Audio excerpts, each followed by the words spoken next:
Remember when we were kids and our biggest goal was to catch them all? Well, my goal setting process has changed a bit since then, and I hope after this video, your goal setting process changes too. Hey YouTube and my future self, my name is Will, and today we're going to be talking about the world of goal setting. In this video, I'm going to be discussing the evolution of my goal setting process over time. I'm going to give you guys a sneak peek into some of my 2025 goals and discuss the importance of them this year. Then I'm going to give you some tips and tricks and motivation for how to accomplish your goals this year and some of the things I've learned so far. So without further ado, let's go ahead and jump into the video. So in 2025, it's now been 8 years since my family implemented a process for doing goal review. At the time, I was probably 15 or 14. My family came together, my dad leading the charge, and said, all right, family, we are going to set goals this year. And as a 15-year-old, the last thing I wanted to do was talk to my family. All I wanted to do was play Minecraft. And so this just felt like another chore. But sure enough, the first week of January in 2017, my dad sat down me and the rest of my family and made us write out goals. And at the time, my goals were super trivial. They were things like, I want to go to the Pokemon World Championships, I want to get good grades,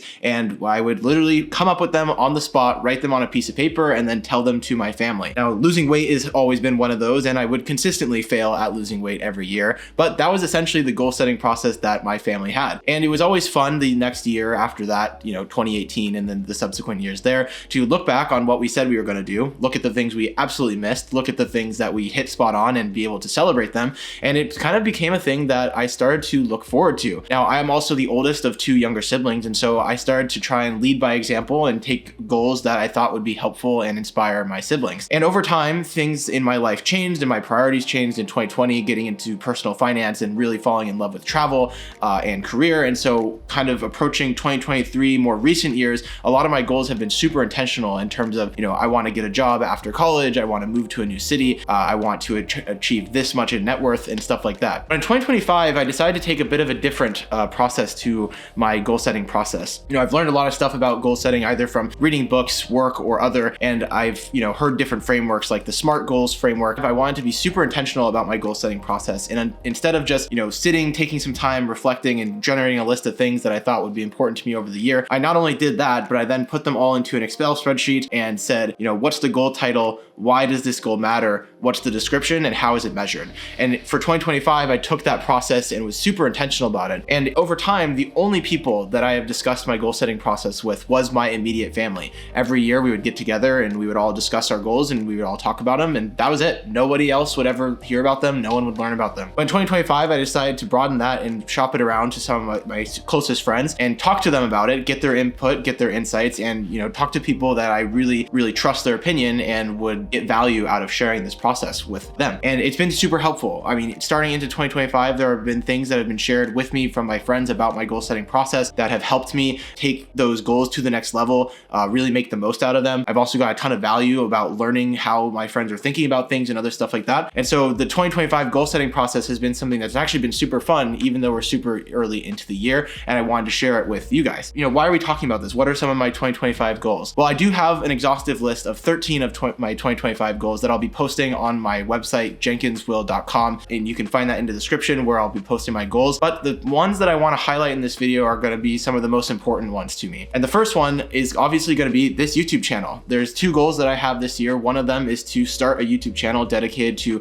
personal finance, career advice, travel, and inspiring younger generations to become young, ambitious adults. And you're watching this video, and so I'm in the process of doing that goal right now. Now, in terms of making it specific and measurable, my goal is by the first day of January 2026 to have this YouTube channel at 1,000 subscribers. So if you haven't subscribed already, then you definitely should do so and join the community. But that's one of the goals. The second goal is to create a website for myself, like a personal portfolio that not only links to the YouTube channel that we're creating here, but also as a way to share stuff with friends and family that I haven't had in the past. I don't have any social media, and so it's not the easiest way for me to share some of the experiences that I have with friends and family. And so the YouTube channel not only represents part of the business that I'm running here, but also as a way to show off a bunch of stuff in my life, things that I've done, talk about my previous projects, highlight travel photos and other stuff like that. Now onto things that are a bit more personal and frankly kind of difficult to discuss and share publicly with the internet. But one of those things is I took a goal this year to run a mile in under 10 minutes. Now throughout my life, I've struggled with my health. I used to be 380 pounds during COVID. I have gone through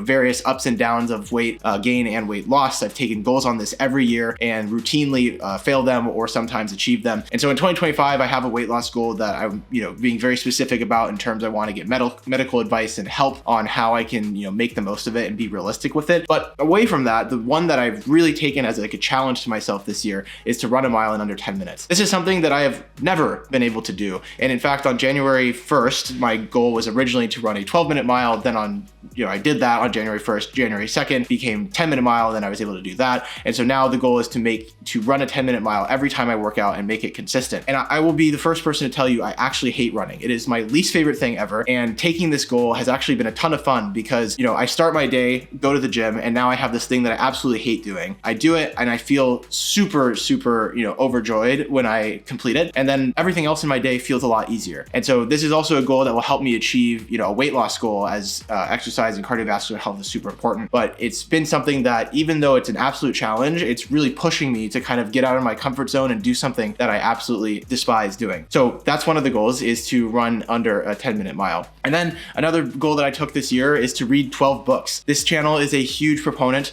of reading books. I started to read books a lot more intentionally towards the latter half of last year.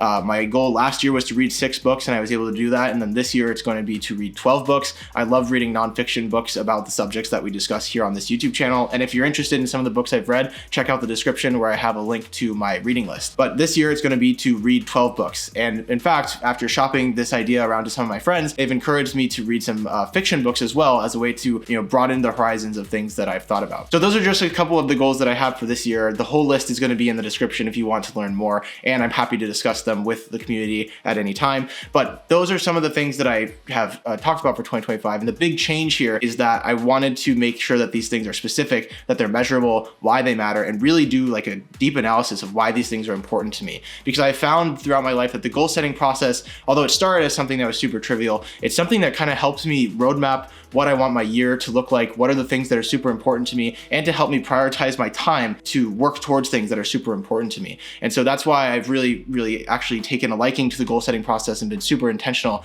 about it this year. So now let's talk about some of the things that I've learned from doing it, kind of motivation and help. Well, the first thing is I've been very private about the goal setting process in the past, and I had a ton of fun involving some of my closest friends in this process. Not only did I took time to, talk to them about it. I went through the list. I had awesome descriptions about why I was taking this goal and why it was important to me. And we would just talk about it. And I, of course, offered the return to them if they want to set goals and then share them with me. And some of the things that I discovered through this process is like, people have very different opinions of you than you have of yourself. And so sometimes you learn new things about what people think of you, and it can actually be helpful to, take a step back and reflect on like, oh, okay, well, I didn't realize this person was thinking this way about these things, or like, I didn't realize that I wasn't thinking about this in this way. And so I have had a lot of great discussions that have kind of broadened my horizons about how my thought process was working and other stuff like that. The other thing too is I think if you're taking advice from people that, you want to resemble, or that are close to you, or that you trust, or that have expertise in certain areas, you can actually get a lot of benefit from talking to people that are really knowledgeable about what they're talking about. And so, for example, one of my friends is a fitness instructor. And so when I started talking to her about this running goal, she has given me advice a couple of times that has actually changed the way that I've run.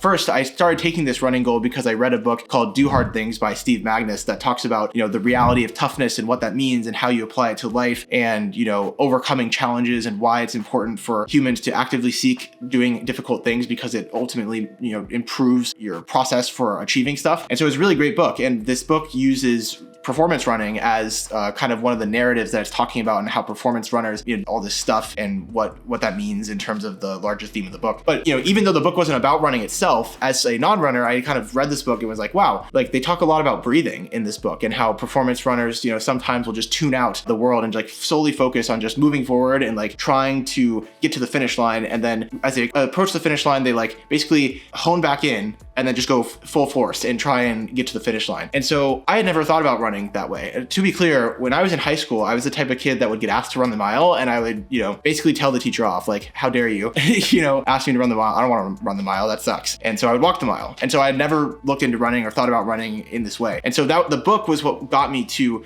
start running. And then when I was talking about this with my friend, who's obviously super into fitness and running, she provided some suggestions, such as like, try breathing only through your nose instead of your mouth. And to, if you get a pain in your side aside from runner's stitch, like put your hands over your head and like breathe super hard and it will go away. And those were some of the problems that I was encountering with running is I would, get super tired super fast, or I would get this runner's stitch problem and just be in absolute pain and not be able to finish the goal that I was trying to set out. And so just those two things as recommendations have made the goal so much easier to achieve every single time I work out. And so there, I've recognized a huge amount of value from involving people in the goal setting process, which was something that happened to me this year. So I think, the takeaway that I would say to you is if you are interested in taking a goal setting process, involve some of the people that are super close to you. Another example is I have a mentor of mine who I shared these goals with, and we talked about the importance of family. One of the goals that I took was to basically create a cadence or a mechanism to stay in contact with my family more often. As I've kind of traveled around the world and seen how other cultures interact with my family, I started to realize that I'm not really close with the folks that are outside of my immediate family, and that I think it would be nice to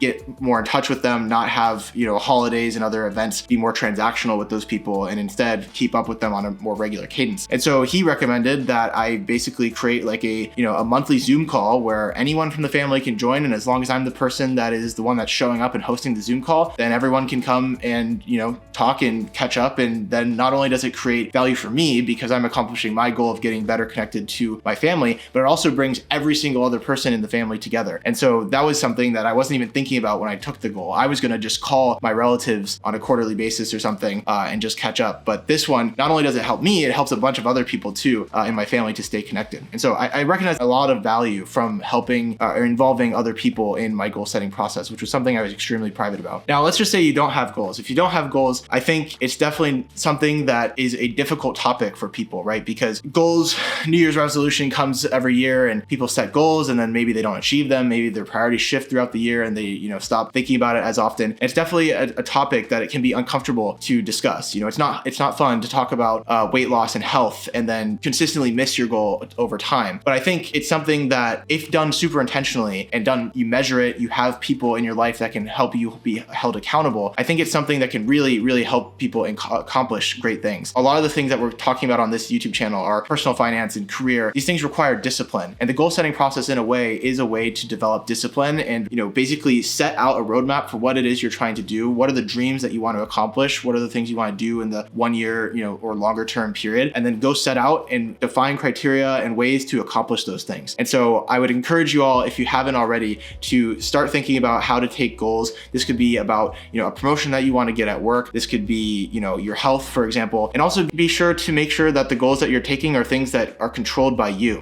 Some companies have different frameworks for promotion, but let's just say your goal is to get promoted. If you yourself don't control the inputs that go into the promotion and it's solely at the discretion of somebody else, that's a kind of a difficult goal to take. Now, yes, you can 100% argue that the work that you put in and the work ethic and showing up and doing great work all the time will inevitably lead you to promotion, and I would agree there. But if that promotion decision is solely in the hands of someone else, that's not something that you can control. And so you might be setting yourself up for disappointment in the future if you don't get the goal within your timeline that you were expecting because you yourself don't control the goal. So that's an example that I would give out there is in this goal setting process, make sure that these are things that you can control, or these are things that you can actively think about and kind of move forward with without having to rely on other people to help you realize those goals at the end of the year. So that's basically it. Now, here's the action item for you guys. I would love to hear your goals. I would love to hear if this video helped you. And so either drop your 2025 goals into the comments down below or join the new community Discord server that's in the description below, where I have a channel in the Discord called 2025 Goals. This is something that I did on my previous channel where I would have all the small business owners from the Lab TCG Discord post their goals every year, and every year we would track them and talk about them and help everyone achieve their goals. So if you want a community to share your goals with, I'm more than happy to help you talk about your goals and review them. And with that out of the way, I hope you guys enjoyed this video, but be sure to check out this one for networking if you plan on taking any networking goals. See y'all.